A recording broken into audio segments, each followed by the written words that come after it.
Hello Udaipur, नमस्कार। हमारे इस खास कार्यक्रम हेलो उदयपुर में आप सबका फिर से स्वागत है।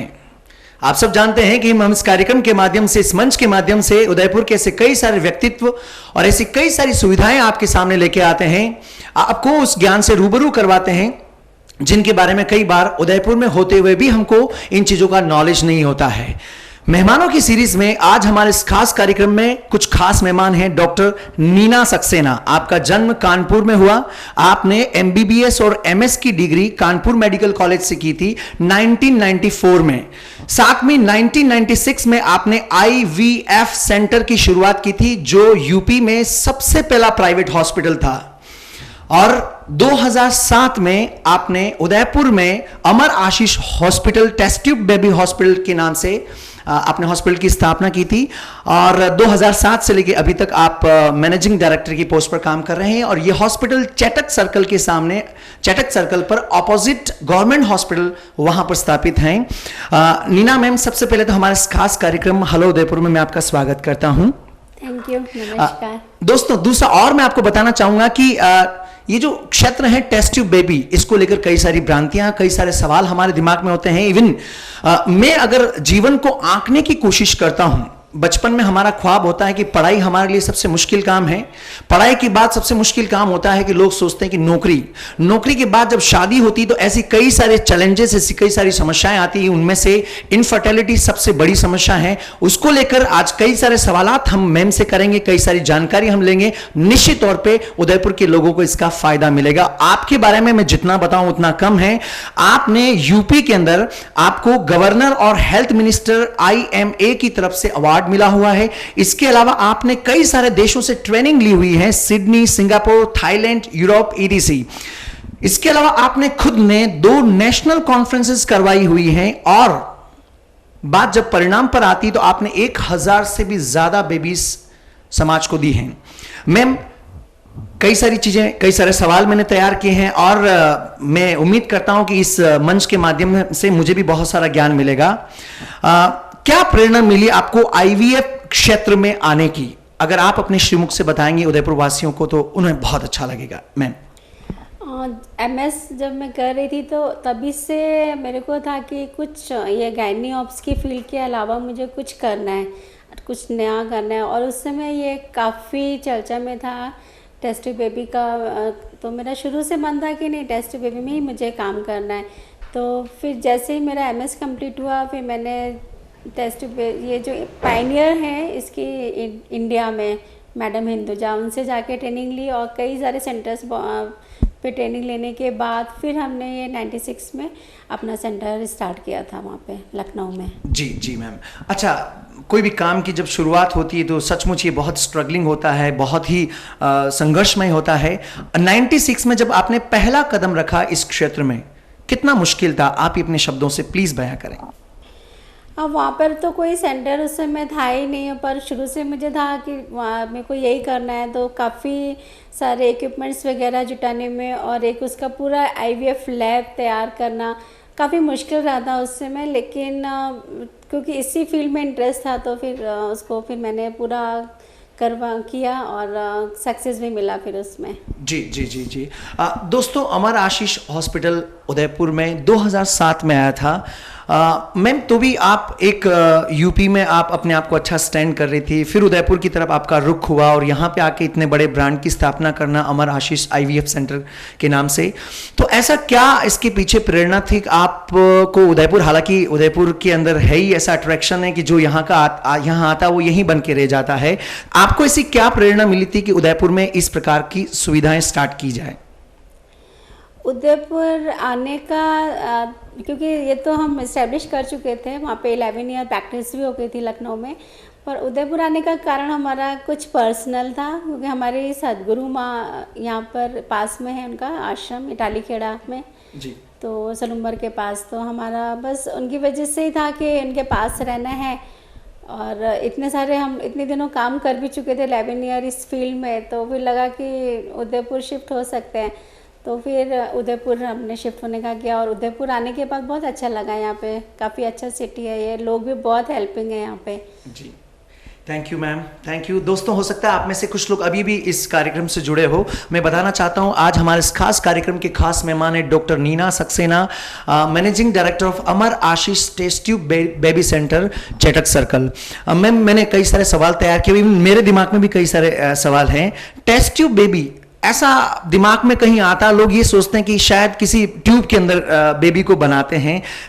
आप अपने शब्दों से बताएं, इस भ्रांति को दूर करें कि एक्चुअल में वास्तविकता में टेस्ट ट्यूब बेबी होता क्या है। टेस्ट ट्यूब बेबी नाम वैसे टेस्ट ट्यूब में कुछ भी नहीं होता, बस हम लोग खाली जो ओवा पिक करते हैं वो टेस्ट ट्यूब में लेते हैं। तो जो एस्पिरेट करते हैं ओवा को, वो टेस्ट ट्यूब में आता है। तो बस उसी वजह से टेस्ट ट्यूब बेबी नाम पड़ गया है, वरना तो सारा इंक्यूबेटर में डेवलप होता है, पेटी डिश में, और ये सारे अलग ही प्रोसीजर है। पर टेस्ट ट्यूब नाम से उसी से पड़ा है, क्योंकि फर्स्ट स्टेप है जो कि ओवा हम लोग पिक करते हैं फीमेल की बॉडी से, वो अल्ट्रासाउंड गाइडेड रहता है, वो हम लोग उसमें लेते हैं। तो उसके बाद फिर माइक्रोस्कोप में ओवा को चेक किया जाता है, और फिर उसको बाद में फर्टिलाइज़ करके फिर इनक्यूबेटर में रखते हैं, जो कि फिर एम्ब्रियो जो भ्रूण तैयार होता है, फिर उसको हम लोग ट्रांसप्लांट करते हैं। पर चूँकि जो फर्स्ट स्टेप है उसकी वजह से ही शायद ये टेस्ट ट्यूब बेबी नाम पड़ गया इसका। जी जी जी जी। अच्छा मैम, और कुछ सवाल मैंने कि अमर आशीष हॉस्पिटल आज जाना माना हॉस्पिटल हैं, तो ये क्या सिर्फ टेस्ट ट्यूब बेबी के बारे में ही काम करता है, या फिर और कोई प्रोडक्ट्स हैं आपके और किसी क्षेत्र में भी हैं? नहीं, अमर आशीष ऑप्शन गैनी का भी हॉस्पिटल है। यहाँ पे सारी डिलीवरीज, हिस्टेक्टमीज और हाई रिस्क प्रेगनेंसी, मेनली जो हाई रिस्क प्रेगनेंसी है, पेनलेस डिलीवरी, ये सारा हम लोग करते हैं। हाई रिस्क प्रेगनेंसी में जो अगर ब्लड प्रेशर बढ़ा हुआ है, डायबिटिक है अगर प्रेग्नेंट वुमेन को, तो कब एज एल्डरली प्राइमी है, एज ज़्यादा है, तो वो इस वजह से सारा यहाँ पे पूरी सुविधाएँ हैं, मतलब हाई रिस्क प्रेगनेंसी को डील करने के लिए। वेंटिलेटर्स का हम लोग ने कई पेशेंट यहाँ पे वेंटिलेटर पे सेव भी किए हैं जी, जो कि आपसे एक इमरजेंसी है, कभी भी कुछ भी हो सकता है। ऑब्स्टेटिक्स में आपको एकदम नॉर्मल होते होते एकदम से आप इमरजेंसी में लैंड कर जाते हैं, तो उसके लिए सारी सुविधाएं होना ज़रूरी है। इसीलिए हम लोग सारी सुविधाएं, इसी वजह से हाई रिस्क प्रेगनेंसी हम डील कर पाते हैं। प्लस हमारा कार्डियक का पूरा यूनिट है यहाँ पे, जो डॉक्टर है वो पूरा कार्डियोलॉजी में है, तो पूरा ICU है उनका, पूरा इको TMT जो भी कार्डियक से संबंधित पूरा ट्रीटमेंट किया जाता है। थैंक यू मैम, जानकारी देने के लिए बहुत बहुत धन्यवाद। दोस्तों, आप सब जानते हैं कि उदयपुर एक ऐसा शहर है, हैंडीक्राफ्ट से लेकर, झीलों से लेकर, शिक्षा से लेकर, मेडिकल से लेकर, ऐसा कोई क्षेत्र अछूता नहीं है जो पॉपुलर नहीं है। दिनों दिन हर क्षेत्र में हम कहते हैं कि उदयपुर एक एजुकेशन हब बनता जा रहा है, बट मैम मुझे ऐसा लगता है कि उदयपुर टेस्ट ट्यूब बेबी का भी हब बनता जा रहा है। मैं आपके श्रीमुख से जानना चाहूँगा इसके पीछे क्या कारण है कि ये टेस्ट ट्यूब बेबी के क्षेत्र में दिनों दिन उदयपुर को लेकर एकदम से उठाव आया है। इनफर्टिलिटी जो है, संतानहीनता, इसकी जो दर है वो बढ़ रही है। उसके कई सारे कारण हैं। एक तो यहाँ पे ये नहीं है लेट मैरिजेस का, हमारे यूपी में ऐसे रहता था, लेट मैरिजेस होती हैं, और बहुत सारे पेस्टिसाइड्स यूज़ हो रहे हैं आजकल, और आजकल की जो लाइफ है वो बहुत हेक्टिक हो गई है, और फास्ट लाइफ की वजह से भी ये इनफर्टिलिटी बढ़ रही है। शायद इनफर्टिलिटी इतना ज़्यादा बढ़ गया है तो लोगों को लगा होगा कि इस फील्ड में बहुत अच्छा है, और अब अगर जिसको बेबी होता है तो उनकी जो खुशियाँ होती हैं उनको देख के बहुत अच्छा लगता है हम लोग को। और ये सारी वजह से जो इस प्रॉब्लम से फेस कर रहे हैं, जो भी पेरेंट्स, जो भी वो हैं इनफर्टाइल कपल जो इसको फेस कर रहे हैं, तो उनके लिए एक बेस्ट सेंटर की ज़रूरत होती है। और मुझे लगता है अच्छा है कि यहाँ पे बहुत सारे अच्छे सेंटर्स हैं जिससे कि पेशेंट मिसगाइड नहीं होता है। और इनफर्टिलिटी शुरू अगर वैसे है कि इनफर्टिलिटी है 1 ईयर तक, अगर आप 1 ईयर अगर आप ट्राई कर रहे हैं बेबी के लिए, और 1 ईयर प्रॉपर ट्राई हो रहा है, उसके बाद भी अगर आपको कंसीव नहीं हो रहा है, बच्चा नहीं रुक रहा है, तो फिर डॉक्टर को कंसल्ट करना चाहिए। और ऐसा नहीं सोचना चाहिए लोगों को कि टेस्ट ट्यूब बेबी है तो सिर्फ ये टेस्ट ट्यूब बेबी का ऐसे ही ट्रीटमेंट करेंगे, इसलिए यहाँ पे हमें नहीं जाना चाहिए, टेस्ट ट्यूब बेबी सेंटर है ये। तो ऐसा नहीं है, हम लोग शुरू से जो भी इलाज करते हैं, अगर मेडिसिन से हो सकता है तो मेडिसिन से करते हैं, अगर IUI हो सकता है तो वो करते हैं। और इसमें ज़रूरी नहीं है कि पेशेंट सोचते हैं अभी तो 1 ही साल हुआ है शादी का और हमें ये मेन ट्रीटमेंट में जाने की क्या ज़रूरत है। लेकिन अगर आप सेंटर पे जा रहे हो और सारे ट्रीटमेंट के बाद अगर आप ऐसा कुछ निकलता है कि जैसे ट्यूबरक्लोसिस की वजह से ट्यूब्स ख़राब हो सकती हैं या सेक्सुअल इन्फेक्शन की वजह से भी ट्यूब्स ख़राब हो सकती हैं, तो अगर आपकी ट्यूब ख़राब है और भी कई सारे, किसी को होता है कि सिर्फ पीरियड जो है मेडिसिन लेने से ही आता है, अगर ऐसे आ ही नहीं रहा है तो मतलब हार्मोनल इम्बैलेंस हो रहा है और ट्यूब ब्लॉक है, तो कई सारे रीजंस हैं। पॉलीसिस्टिक ओवरीज होती हैं जिससे कि वेट बढ़ जाता है या पीरियड टाइम पे नहीं आ रहा है और उससे भी इनफर्टिलिटी होती है। तो ये सब कारण, आप अगर इनफर्टिलिटी सेंटर पे जाएंगे तो ये आपको प्रॉपर गाइडेंस मिल पाएगी। और अगर ऐसा कुछ है तो ट्रीटमेंट लेना चाहिए। ये नहीं कि अभी तो शायद मतलब 1 ही साल हुआ है तो हम आगे ट्रीटमेंट, अगर डॉक्टर तो इतना बता रही है तो डॉक्टर तो सोच समझ के बताएगी ना। अगर आपको जो प्रॉब्लम्स आई हैं उसके हिसाब से बताएगी तो उनके बात को समझना चाहिए। ये नहीं सोचना, क्योंकि जितनी जल्दी अगर आपकी प्रॉब्लम है उसको सॉल्व करेंगे तो आपको जल्दी कंसीव होता है और ज़्यादा टाइम लेने से और इनफर्टिलिटी के कारण बढ़ते चले जाते हैं। जी जी मैम, बहुत खूबसूरत जानकारी आपने दी। मैं पूरी उम्मीद कर सकता हूँ उदयपुर के जो भी लोग इस कार्यक्रम को देख रहे हैं कहीं ना कहीं इसका फायदा आपको जरूर मिलेगा। मैम एक और कि जो मैरिड हैं, जो लोग जानते हैं, नॉलेजेबल लोग हैं, उनको पूरा नॉलेज है इनफर्टिलिटी है क्या, थोड़ा सा और अगर आप गहराई से, वो लोग जो इस चीज़ के बारे में नहीं जानते, कई बार जानकारियों की कमी की वजह से भी लोग कई सारी समस्याओं का सामना करना पड़ता है उनको, इनफर्टिलिटी, निसंतानता, अगर आप और कम शब्दों में जो लोग न्यूली मैरिड हैं या फिर भविष्य में मैरिड होने वाले हैं, ताकि वो थोड़ा बहुत उस चीज़ के प्रति जागरूक रहे, इनफर्टिलिटी क्या है, उसके पीछे कारण क्या है, उसको कैसे अवॉइड किए जा सकते हैं, प्लीज़। मैंने भी बताया ना कि 1 ईयर तक अगर बेबी कंसीव नहीं हो रहा है तो फिर आपको मतलब इसका मतलब अगर आप प्रॉपर ट्राई कर रहे हैं जैसे कि डॉक्टर बोलते हैं और नहीं हो रहा है तो फिर आपको डॉक्टर को कंसल्ट करना चाहिए। तो उसमें आपको पता चल जाता है, उस समय आप डॉक्टर जो भी अगर अच्छे सेंटर पे जाएंगे तो प्रॉपर जो भी टेस्ट है वो करके और जो भी कारण है इनफर्टिलिटी का वो हम लोग पता लगाते हैं और उसके हिसाब से फिर ट्रीटमेंट करते हैं। तो इनफर्टिलिटी एक अभिशाप की तरह नहीं लेना चाहिए। अगर कोई भी कारण है तो उसका समाधान है आपके पास। जो भी अगर मान लो टैबलेट से ट्रीटमेंट होना है तो टैबलेट से हो जाएगा, अगर आईयूआई करना है तो आईयूआई से हो जाएगा, नहीं और अगर लगता है नहीं इसमें तो सिर्फ टेस्ट ट्यूब बेबी से ही होगा तो टेस्ट ट्यूब बेबी से होगा। थैंक यू मैम जानकारी देने के लिए। हो सकता है कुछ व्यूअर्स इस कार्यक्रम से अभी भी जुड़ा हुआ उनका।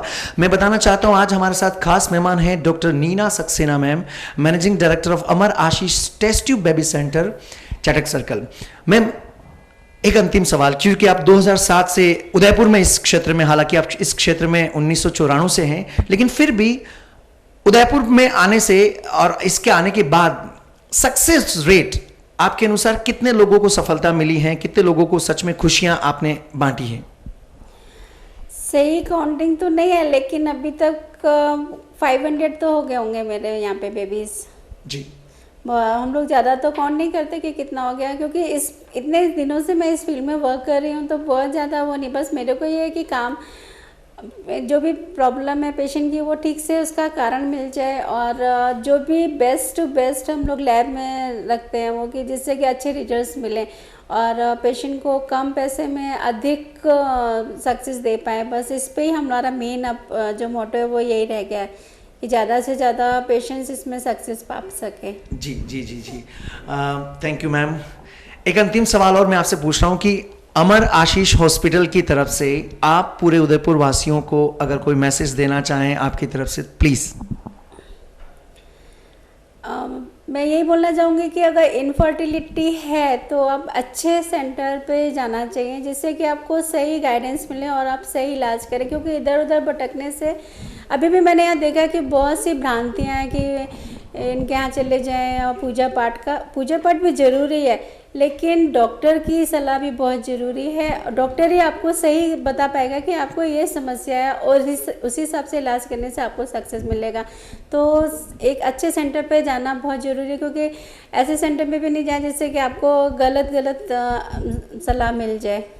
जी थैंक यू मैम, आपका मैसेज, आपका ज्ञान और आपकी द्वारा दी गई इंस्पिरेशंस और कई सारी बातें मैं पूरी दावे से कह सकता हूं कि उदयपुर वासियों को वो फायदा जरूर पहुंचाएगी। दोस्तों, जिंदगी में सबसे कीमती गिफ्ट अगर कोई देता है तो वो है समय। मैम आपने वो अपना कीमती समय दिया है जो कभी वापस लौट के आने वाला नहीं है। मैं उम्मीद करता हूं कि इस समय से लोगों को जरूर फायदा मिला होगा और मिलेगा भविष्य में। एक अंतिम क्षण में आते हुए मैं एक और सवाल पूछना चाहूंगा कि हमारे इस कार्यक्रम का मकसद है उदयपुर में दी जाने वाली तमाम सेवाएं साथ में ऐसे तमाम शख्सियत जो अलग अलग क्षेत्र में अलग अलग काम कर रहे हैं, इस मंच के माध्यम से लोगों के सामने प्रस्तुत करना। मैम, हमारा जो टाइटल है हेलो उदयपुर, हम हेलो करके सबको संबोधित करते हैं और लोगों को रूबरू करवाते हैं। इसके बारे में अगर आपके 2 शब्द फीडबैक के तौर पे अगर आप देना चाहें। बहुत अच्छा प्लेटफॉर्म है ये, क्योंकि यहाँ पे लोगों को इसके बारे में कई सारे फील्ड्स जिनके बारे में कई लोगों को पता नहीं होता और उन लोग को इस बारे में पता चल जाता है। जैसे कई सारे फील्ड्स हैं, अब हम लोग उस बारे में सबको नहीं जान पाते हैं। जैसे इनफर्टिलिटी में या आपको जो भी है उनके बारे में नहीं जान पाएंगे, या इंजीनियर, कई सारे हैं जो आप पूरा, अब तो सारे फील्ड्स लेके आप सबके बारे में पूरा नॉलेज कराते हैं उदयपुर के लिए। तो उन उदयपुर वासियों के लिए बहुत अच्छी चीज़ है ये। Thank you so much ma'am, आपकी फीडबैक की वजह से हम इस कार्यक्रम को और बेहतर बना पाते हैं। दोस्तों, आज हमारे जो खास मेहमान थे doctor Neena Saxena, managing director of Amar Ashish test tube baby centre, Chetak circle. मैं एक बार आपको पुनः बहुत बहुत धन्यवाद देना चाहूंगा कि आपने इस कार्यक्रम के अंदर शरीक किया और इतनी ज्ञानवर्धक बातें हमारे साथ साझा की। बहुत बहुत धन्यवाद दोस्तों। आज थैंक्स मैम। दोस्तों, आज इस कार्यक्रम को अब यहीं हमें थामना पड़ेगा। फिर मुलाकात करते हैं किसी नई शख्सियत के साथ और नए ज्ञान के साथ अगले सप्ताह के लिए। तब तक आप इस कार्यक्रम को देखते रहिए। और हाँ, अगर इस कार्यक्रम को आप फिर से देखना चाहें तो उदयपुर न्यूज चैनल का जो ऑफिशियल चैनल है, यूट्यूब चैनल, आप यूट्यूब वेबसाइट पर जाइए और सर्च कीजिए Udaipur news channel. Hello Udaipur के जितने भी कार्यक्रम आप फिर से देख सकते हैं, ज्ञानवर्धक कार्यक्रम आप फिर से देख सकते हैं। और हाँ, फीडबैक देना, आपके रिव्यूज देना मत भूलिए, क्योंकि आपके फीडबैक की वजह से इस कार्यक्रम को हम और बेहतर से बेहतरीन बना पाए हैं। बहुत बहुत धन्यवाद। मिलते हैं अगले कार्यक्रम में, तब तक आप सब अपना ख्याल रखिए और स्वस्थ रहिए। Thank you.